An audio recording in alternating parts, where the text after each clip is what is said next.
नाज़रीन आदाब, अली वारसी एक मर्तबा फिर नया दौर के प्लेटफ़ॉर्म से आज की ताज़ा तरीन और अहम तरीन खबरों के साथ आपके सामने हाज़िर है। और हमारी कोशिश ये होती है कि हम आपके सामने वो खबरें लाएँ जो मेन स्ट्रीम मीडिया के ऊपर नहीं ज़्यादा उनको उठाया जाता और उनके बारे में बात नहीं होती। जिसमें एक बहुत अहम जो मामला है वो ये है कि आज मुस्लिम लीग नून जो है वो ई-वोटिंग और ओवरसीज़ पाकिस्तानीज़ यानी बैरून मुल्क मुकीम पाकिस्तानियों का जो वोटिंग का राय के वोटिंग का हक है, उसके खिलाफ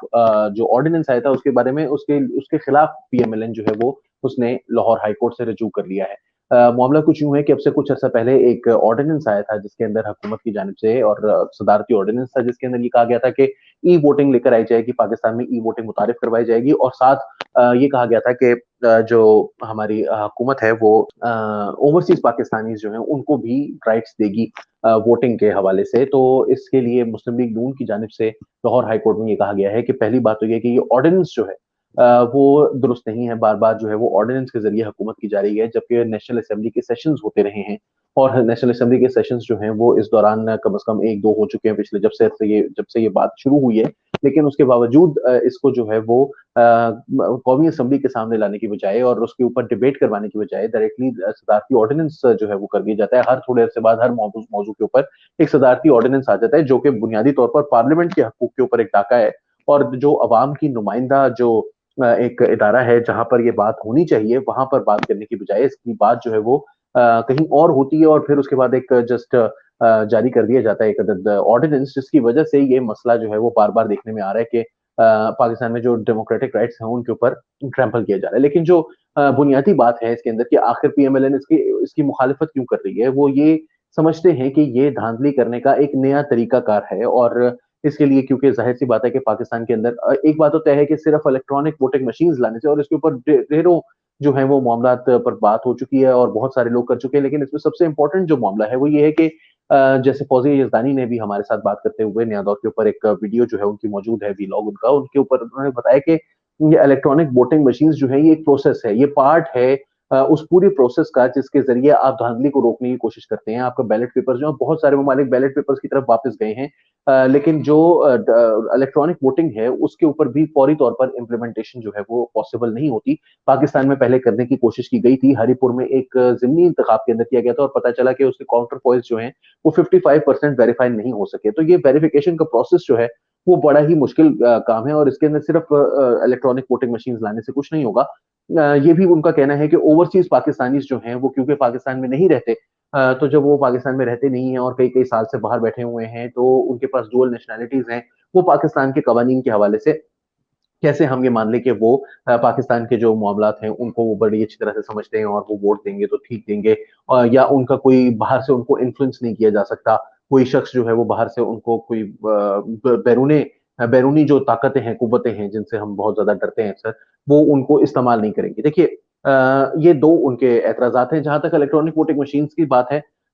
मेरा ये ख़्याल है कि इलेक्ट्रॉनिक वोटिंग मशीन्स जो हैं, वो बिल्कुल प्रोसेस का हिस्सा हैं। ये बात अपोज़िशन की या मुस्लिम लीग नून की बिल्कुल ठीक है कि इसको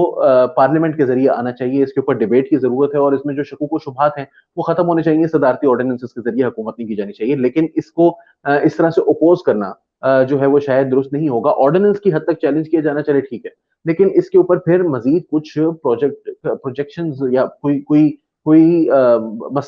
मशावरती अमल जो है उसका आगाज़ होना चाहिए। अगर हुकूमत नहीं करती तो अपोज़िशन की तरफ से होना चाहिए क्योंकि हुकूमत ने इसके बारे में बात की थी, अपोज़िशन उस वक़्त जो है वो बड़े गुस्से में थी। ज़िमनी इंतखाबात चल रहे थे, सेनेट के इंतखाबात चल रहे थे और उस वक़्त हुकूमत से बात करने से उनको इनकार था। लेकिन अब क्योंकि माहौल जो है वो पीडीएम का कोई ताल्लुक नहीं रहा अब पाकिस्तान की सियासत से, अब उनको बातचीत जब पार्लियामेंट में रहना ही है, तो इन मामलात के ऊपर बात कर लें। लेकिन मैं ये फिर भी समझता हूँ कि एक बात जो यहाँ पर कहना ज़रूरी है कि उसके पार्लियामेंट के अंदर उसका अमल दरामद होना चाहिए, उसको इस्तेमाल किया जाना चाहिए, टेक्नोलॉजी का इस्तेमाल किया जाना चाहिए ताकि ये मामलात जो हैं वो ठीक हों। मगर ये बात नहीं भूलनी चाहिए कि टेक्नोलॉजी का इस्तेमाल आरटीएस सिस्टम भी है, तो अगर रात के टाइम पर बिजली बंद कर दी जाए या बैटरी जो है वो ज़ाया हो जाए किसी इलेक्ट्रॉनिक वोटिंग मशीन की या कोई साहब जो हैं वो ये कहें कि हमें चलानी नहीं आ रही जिसकी वजह से हम कागज़ पर ही सिर्फ लेंगे, तो फिर उस सूरत में आप क्या करेंगे? धांधली के ज़रिए जो हैं वो बहुत से होते हैं। असल जो बुनियादी बात है वो ये है कि वोट को इज़्ज़त दो, वो चाहे नून लीग का नारा हो या हकायक की बात है कि अगर आपने रिगिंग रोकनी है,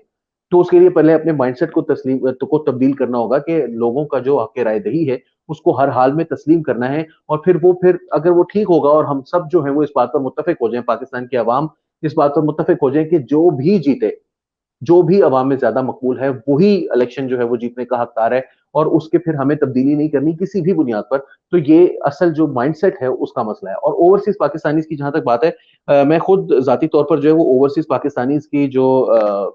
कंट्रीब्यूशन है उसको तो बिल्कुल उसको जो है जो हमें समझना चाहिए, उसको एक्नॉलेज करना चाहिए। लेकिन ये बात कि वो पाकिस्तान के मसाइल को हमारे से ज्यादा बेहतर समझते हैं, ऐसा नहीं है। मगर उनका क्या वोटिंग का हक राय दही उनसे छीना जा सकता है? क्या वो पाकिस्तान के शहरी नहीं है? मैं नहीं समझता कि ये बात जो है वो दुरुस्त है। वो पाकिस्तान के उतने ही शहरी हैं जितने हम हैं। हम में भी बहुत सारे लोग ऐसे हैं जो कि पाकिस्तान के मामलात को ज्यादा बेहतर समझते हैं, और कुछ जो है वो अपने दूसरे कामों में लगे हुए हैं, वो उतना ज्यादा इस मामले के ऊपर सोचते नहीं है। लेकिन क्या उनको वोटिंग का हक मौजूद नहीं है? और यही रही बात के वो बैरून मुल्क मुकीम है तो इस वजह से उनका कोई स्टेक नहीं है, मैं नहीं समझता। उनकी फैमिलीज यहाँ पर मौजूद हैं और उनका हक है पूरी तरह से। तो लिहाजा इन सारे मामलात को बहुत समझदारी से हल करने की जरूरत है, और इन सबको कंसल्टेटिव प्रोसेस के अंदर जाना चाहिए, बजाय इसके कि एक दूसरे के ऊपर जो है वो इल्जामात लगाकर या एक दूसरे के ऊपर मिसट्रस्ट का इजहार करके, क्योंकि मिसट्रस्ट होना बिल्कुल नेचुरल है। आप ऑर्डिनेंस क्यों लेकर आ रहे हैं, ऑर्डिनेंस के जरिए क्यों कर रहे हैं? हुकूमतें वेट करती हैं, ज्यादा एफर्ट करती हैं, अपोजिशन को टेबल पर लेकर आती हैं कि हमने आपसे बात करनी है इस मामले पर, ये पाकिस्तान के लिए अहम मामला है,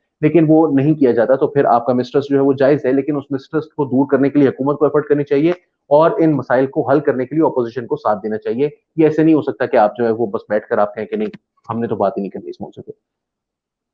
या हुकूमत की तरफ से आए तो फिर हमने इसको जो है वो शक की निगाह से ही देखना है। चलते हैं अपनी अगली खबर की तरफ। आज पाकिस्तान के एक इंतहाई अहम मौजू जिसके ऊपर सोशल मीडिया पर तो कुछ थोड़ी बहुत बात हो भी रही है, लेकिन जो हमारी जो मेन स्ट्रीम न्यूज चैनल्स हैं उसके ऊपर कोई इसके बारे में बात नहीं हो रही। वो ये कि एक क्रिश्चियन कपल जो है, एक जोड़ा, इमैनुअल शफकत इमैनुअल और उनकी अहलिया शगुफ्ता मसीह, उनको आज लाहौर हाई कोर्ट ने एक्विट कर दिया है ब्लास्फेमी के केस में। और आज से 7 साल पहले इनके ऊपर ये 2013 में इल्जाम लगा था, 2014 में, 8 साल पहले इल्जाम लगा था, 2014 में इनके ऊपर सेशंस कोर्ट ने जो जज साहब थे, डिस्ट्रिक्ट सेशंस जज, उन्होंने इनको मौत का हकदार ठहराया था, दोनों मियां बीवी को। और इनके ऊपर इल्जाम यह था कि इन्होंने कोई जो मैसेजेस किए हैं, एसएमएस किए हैं, जिसमें इन्होंने रसूल अकरम सल्लल्लाहु अलैहि वसल्लम की शान में गुस्ताखी की है, नौजुबिल्ला। और इनको जो है वो सजाए मौत सुना दी गई अदालत की तरफ से, जो निचले दर्जे की अदालत थी उसकी तरफ से। बाद में जो कुछ हकायक जो सामने लेकर आए गए अदालत के, जो लाहौर हाई कोर्ट के सामने लेकर आए गए, उसके बाद लाहौर हाई कोर्ट ने फिर आखिर 7 साल के बाद, यानी जून 2014 के बाद, अब जाकर जो है वो ये फैसला सुनाया गया है कि इनकी तरफ से जो इल्जाम थे वो दुरुस्त नहीं थे। सोशल मीडिया पर अभी भी वही आपको पता है, हर दफा जैसे सलमान तासीर के ऊपर आज तक साबित नहीं हुआ, लेकिन पाकिस्तान में मुमताज कादरी जो है वो एक हीरो बन चुके हैं, उनकी वजह से एक सियासी जमात जो है वो वजूद में आ चुकी है। वो सियासी जमात जो है वो पंजाब की तीसरी मोस्ट पॉपुलर सियासी जमात है। वो अभी कराची में भी जो है वो तीसरे नंबर पर आई है। इसी तरह यहाँ पर जो है वो मुख्तलिफ मामलात के ऊपर सोशल मीडिया पर एक इल्जाम किसी के ऊपर लगाया जाना और फिर उसके बाद उसका ही मशहूर हो जाना, आसिया बीवी के ऊपर भी लोगों ने तस्लीम नहीं किया। हालांकि सुप्रीम कोर्ट कह चुकी है कि जो लोग उनके खिलाफ गवाही देने आए उनके बयान आपस में नहीं मिलते थे, लेकिन उसके बावजूद हम जो है वो इस बात पर बजिद रहे हैं। और अभी तक बहुत से हम में से जो है वो बजिद हैं इस बात पर कि आसिया बीबी ने यकीनन गुस्ताखी की थी, लेकिन हमने फौरन प्रेशर के ऊपर छोड़ दिया। लेकिन इमैनुअल के केस में और उनकी अहलिया के केस में, इस फैमिली के केस में भी ऐसा ही हुआ है कि बाहर से जब यूरोपियन यूनियन ने अप्रैल में जो एक पाकिस्तान के हवाले से रेजोल्यूशन पास की थी, जिसके अंदर ये कहा गया था कि ब्लास्फेमी लॉस को गलत तरीके से पाकिस्तान में इस्तेमाल किया जा रहा है, और इसके लिए ये बात कही गई थी कि अगर ये इसी तरह से जारी रहता है और इसमें तब्दीली नहीं की जाती है, इस मिसयूज को रोका नहीं जाता, तो पाकिस्तान का जो जीएसपी प्लस स्टेटस है उसको खत्म किया जाए, जिसके जरिए पाकिस्तान को आलमी मंडियों तक, यूरोपीय मंडियों तक जो है वो सस्ती रसाई मैसर आती है पाकिस्तान के जो मैन्युफैक्चरर्स हैं और पाकिस्तान के जो एक्सपोर्टर्स हैं उनको। तो तब जाकर जो है वो ये फैसला जो है वो 2 महीने के अंदर, 2 महीने से भी कम के अरसे में जो है ये फैसला सामने आ गया। तो ये वाकईतन पाकिस्तान के जो इंसाफ का निजाम है उसके ऊपर एक उंगली तो जरूर उठती है कि ये आखिर क्यों 7 साल ये लोग जो थे वो डेथ रो पर थे, और सडनली एक जब रेजोल्यूशन पास हुई तो उससे अचानक जो है वो ये आजाद हो गए। तो मैं ये नहीं कह रहा कि इन्होंने की थी, मैं समझता हूँ कि ये अदालत जो है वो सही नतीजे पर पहुंची है, लेकिन इस सही नतीजे पर पहुंचने में इसको 7 साल क्यों लगे? और ये जो 7 साल लगे हैं, ये इस कपल को कौन वापस करेगा, इस जोड़े को कौन वापस करेगा? और ये जो 7 साल आपने जया किए हैं, इसके ऊपर आपका क्या जो है वो आपकी क्या पकड़ की जाए, और हमारे अदालती निजाम की क्या पकड़, कोई पकड़ होगी? ये सारे जो मामलात हैं वो इस बात का सबूत है कि पाकिस्तान के अंदर हमारा जो अदालती निजाम है वो बेवकूफ बनाया जा रहा है अवाम को, और फिर उसकी वजह से بالآخر جو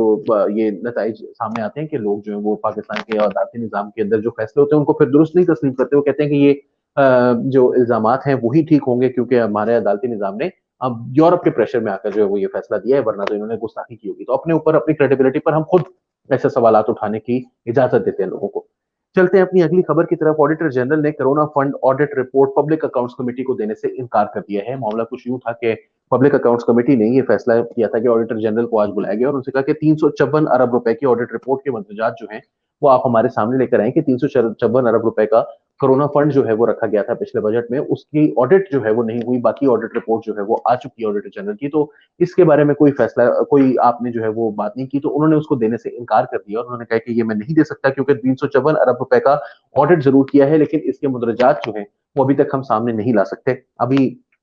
بعض لوگ تو کہہ رہے ہیں جی 1200 ارب روپے کا کرونا فنڈ میں گھپلا ہو گیا, 354 ارب روپے ٹوٹل ہے. شاہد مسعود صاحب کے پروگرام میں وہ جی این این کے اوپر لگے ہوئے تھے, ایک رپورٹر صاحب, انہوں نے کہا 1200 ارب روپے کا جو ہے وہ گھپلا ہوا ہے. بہرحال یہ ایک بہت بڑا رقم ہے اور یہ بات پوچھی جانے کی ضرورت ہے کہ یہ کہا گیا تھا کہ وینٹیلیٹرز بنا رہے ہیں, بیڈز بنا رہے ہیں, تو اس کی رپورٹ کہاں ہے, کتنے وینٹیلیٹرز بنے اور ہمارے جو سسٹم ہے اس کے اندر شامل ہوئے ہیں, کتنے بیڈز جو ہیں وہ بنائے گئے ہیں اسپیشل جس کے جو کہ ہمارے سسٹم میں شامل ہوئے ہیں اور ہمارے ہیلتھ کیئر سسٹم کے اندر شامل ہوئے ہیں, اور پھر یہ جو باقی رقم تھی وہ کہاں پر خرچ ہوئی, کیسے ہوئی. اب وہ یہ کہہ رہے ہیں کہ آئی ایم ایف نے ہمارے اوپر روک لگا رکھی ہے اور وہ یہ کہہ رہے ہیں کہ جب تک آئی ایم ایف جو ہے وہ ہمیں اجازت نہیں دیتا, کیونکہ آئی ایم ایف نے یہ کہا ہے کہ کرونا فنڈ کے اوپر جو ایک فنڈ ہے اس کی جو آڈٹ ہے وہ آڈیٹر جنرل کی رپورٹ آنے کے بعد اس کا ایک اور بھی آڈٹ ہوگا, تو وہ ویٹ کر رہے ہیں اس کا دوسرا آڈٹ ہونے کا اور اس کے بعد جو ہے وہ اس کو سامنے لے کر آیا جائے گا. لیکن یہ بڑی عجیب بات ہے کہ پاکستان کے اندر جو ہے وہ اس طرح کے جو باتیں ہیں وہ ہمیں کرنی پڑتی ہیں, اور آئی ایم ایف کی جانب سے بھی جو اس طرح کی بھی جو خبریں ہیں, رپورٹس ہیں کہ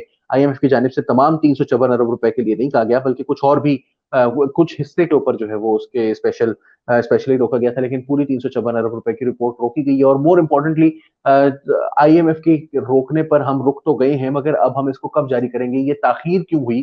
اس کا سیکنڈ آڈٹ جو ہے وہ ابھی تک کیوں نہیں ہوا, فائنینشیل ایئر کلوز ہونے کے قریب آ گیا لیکن اس کا آڈیٹر جنرل جو ہے وہ بھی رپورٹ انہوں نے نہیں کی. تو یہ سارے سوالات ہیں. اپوزیشن جو ہے وہ یہ کہتی ہے کہ آپ نے اس کو روک دیا ہے اور اس کو دبا کے بیٹھ گئی ہے حکومت یا دبا کے بیٹھ گیا آڈیٹر جنرل.